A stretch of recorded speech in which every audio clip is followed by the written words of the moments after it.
Welcome back to my channel, Ramir Boulder. Ito po ang report. Diskaya couple, hindi na kwalipikadong state witness. Ayon po yan sa ombudsman. Ano po? Ito po ang report. Na hindi kwalipikado ang mag-asawang Diskaya para maging state witness sa maanumalyang flood control project, kundi sinasabing maituturing silang hostile witness dahil umano sa hindi pagsasabi ng katotohanan. Si Vic Sumintak sa report. Hostile witness. Ano po? Ang hostile witness ay isang testigo na tinatawag ng isang partido sa isang kaso. Halimbawa, prosecution o defense, ngunit hindi sumasagot sa pabor sa partido na tumatawag sa kanya. Sa halip, ang testigo ay kabaliktaran o kontra sa interes ng partido na tumatawag, madalas dahil may bias o hindi kooperatiba. Ito po ang nangyayari sa mga diskaya. Bias po sila, nakikita po ng ombudsman na bias ang kanilang mga sinasabi. Mayroon po silang kinikilingan. Hindi nila sinasabi ang totoo. Ha? Mayroon silang pinoprotektahan. No po? Napapansin nyo sa investigasyon? Ito po.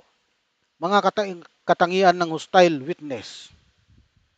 Tinatawag ng sariling partido. Ang testigo ay unang tinatawag ng isang partido. Halimbawa, prosecution, pero naging kontra o ayaw tumulong sa kanila.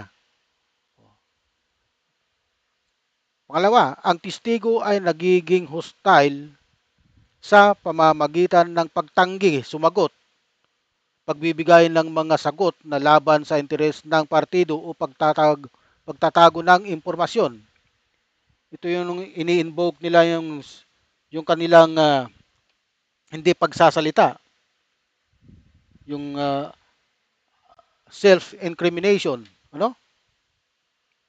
Pangatlo, kapag idineklara ng korte na hostile ang testigo, pinapayagan ang partido na gumamit ng leading questions, mga tanong na nagmumungkahi ng sagot sa cross-examination kahit na sila ang tumatawag sa testigo.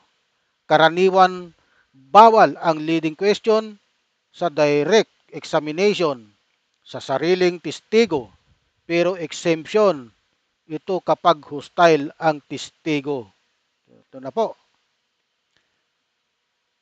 Halimbawa, si Juan ay isang testigo na tinatawag na ng prosecution laban kay X, isang akusado sa pagnanakaw, ngunit si Juan ay kaibigan ni X at ayaw magpatotoo laban sa kanya.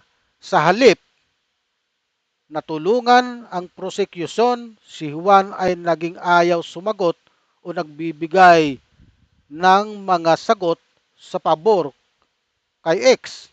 Dahil dito, idedeklara ng korte na si Juan ay hostile witness at pinapayagan ang prosecution na magtanong sa kanya gamit ang leading question para subukang patunayan ang katotohanan.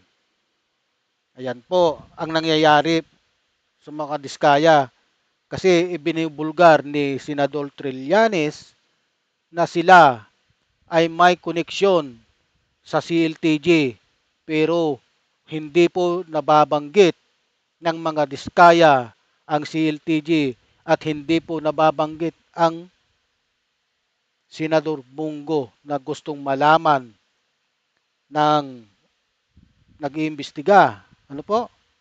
Yan po ang isang dahilan dyan. Kaya po sila ay tinawag na hostile witnesses na mag-asawa. Okay. Bias, connection sa kalaban, may relasyon o interes sa kalabang partido, halimbawa kaibigan, kamag-anak o may utang na loob. Yan po ang pinakamasakit dyan, yung utang na loob. Ano? ayaw tulungan ng partido, hindi sumang-ayon sa posisyon ng partido na tumawag sa kanya. Oh, idiniklara ng korte na hostile. Ang abogado ay kailangang hilingin sa korte na ideklara ang testigo bilang hostile. Sila na po yun. Kaya nga po sila idiniklara na ni Nico Clavano na hostile witnesses dahil hindi po sila nakikipagtulungan. Mayroon po silang pinoprotektahan, mayroon po silang kinakampihan. Okay? Hanggang dito na lamang po ang ating vlog. Thank for watching. Don't miss our next video. Thank you. Mabuhay po kayo.